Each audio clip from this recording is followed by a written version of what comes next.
In this video lecture, we are going to see how to draw sequence diagram step by step. In the previous video, I have uploaded different notations to be used to draw the sequence diagram. Try to recollect all those notations. Let us use all those notations one by one to draw the sequence diagram. The sequence diagram is derived from high-level use case description of the use case. To understand how to draw sequence diagram step by step, I have chosen an example of enrolling any particular course in the online as our use case. So the use case is student enrollment, whereas this enrolled student provides details to enroll a course. The system responds with the confirmation of enrollment. This is what the description about the use case of enrolled student is. Let us see what are the event occurs during this enrollment, right?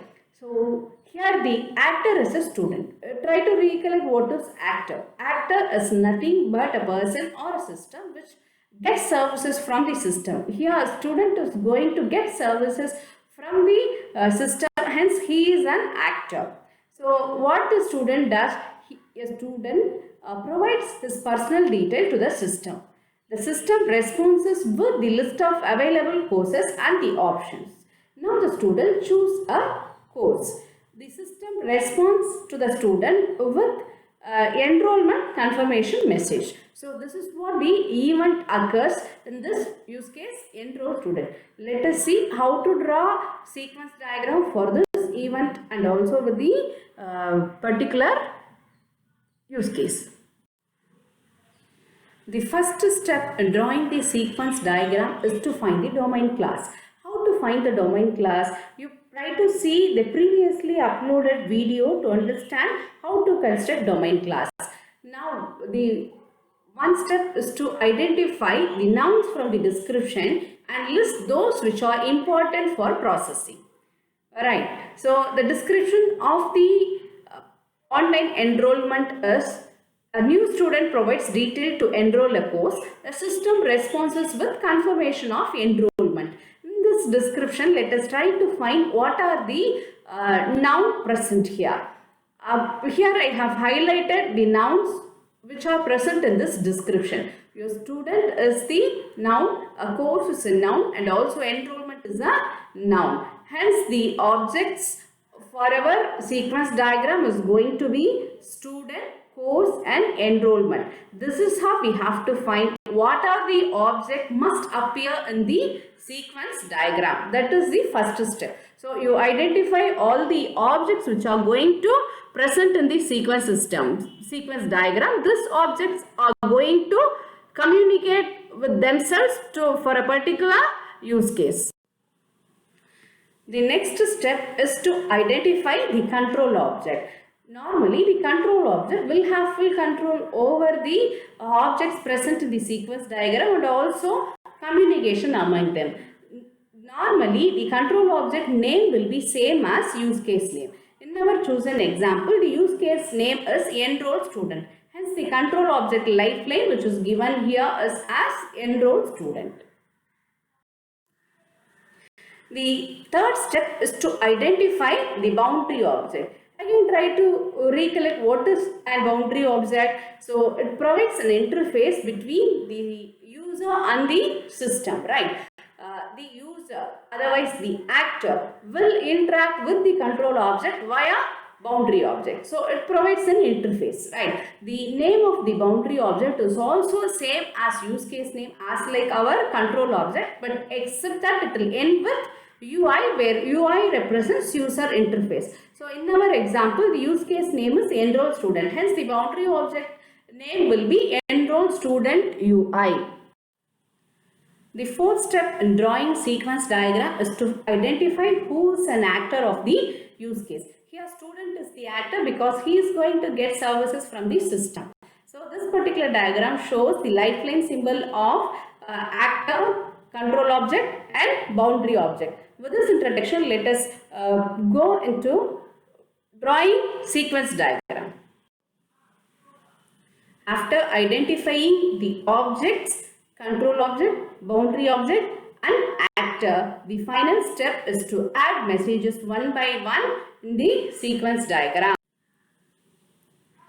Let us start to draw sequence diagram for the chosen example.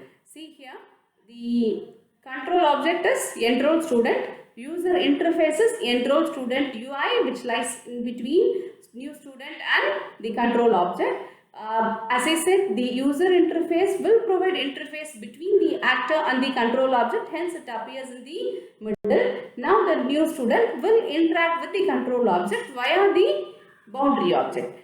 In the first step, the enrollment form will be displayed by the enroll student control object. So the sequence diagram follows a perfect timeline.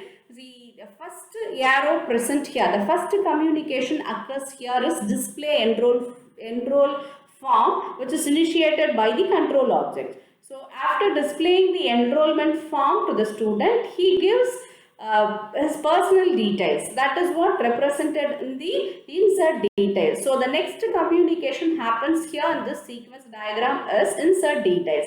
The student gives his personal details. This personal details will be given to the controller object, will be submitted to the controller object via the boundary object through invoking a function record personal details. Let us see what happens next.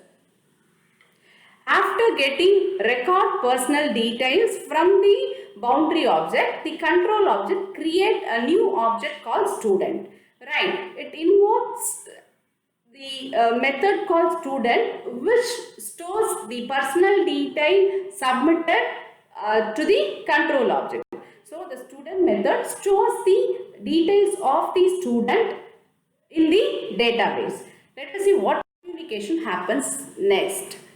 After recording the personal details of student, the control object creates a next object called enrollment. It invokes a function called enroll. After completing the enrollment procedure, the control object creates the new object called course, with which the list of available courses will be viewed by the student. Now the student may be interested in registering for more than one course.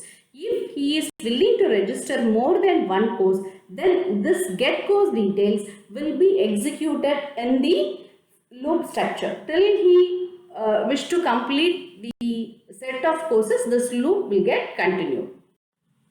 This is the complete sequence diagram for the chosen example. Here we have an actor called new student. Enroll student UI is the boundary object which provides interface between actor and the control object.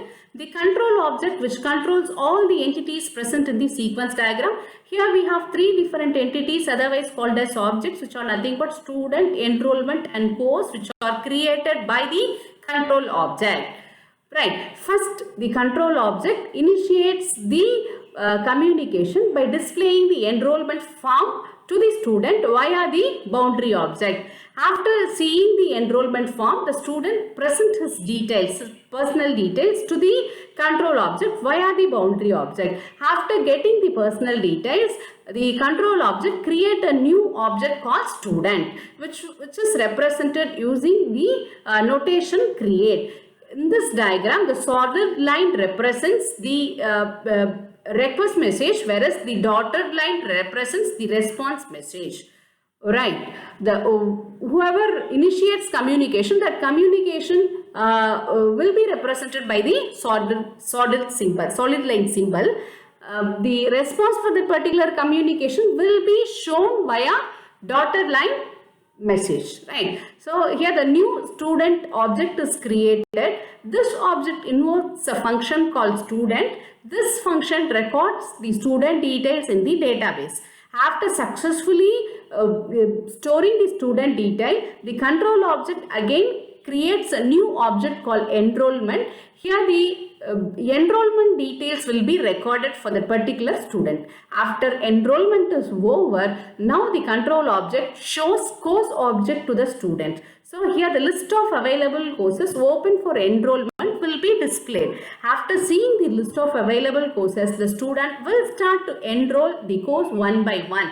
Hence, he is enrolling multiple number of courses. This get course detail will be executed in a loop. After successfully enrolling all the courses, the control object display the courses to the student via boundary object. So after knowing all the courses registered, now the student choose any particular course and record the course and he stores the course in this database.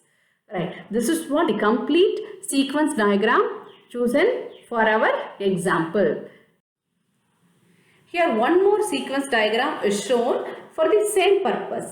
Right. What I am trying to say with these two different sequence diagram for the same objective is we can have different sequence diagram based on the user thinking. The user only decides what are the communications are going to take place for this particular use case and what are the different objects we are going to have. That depends upon the user thinking. It is not compulsory that you should have all those objects, but the necessary communication should be completed. So hope you understand how to draw sequence diagram. Thank you students for your patience.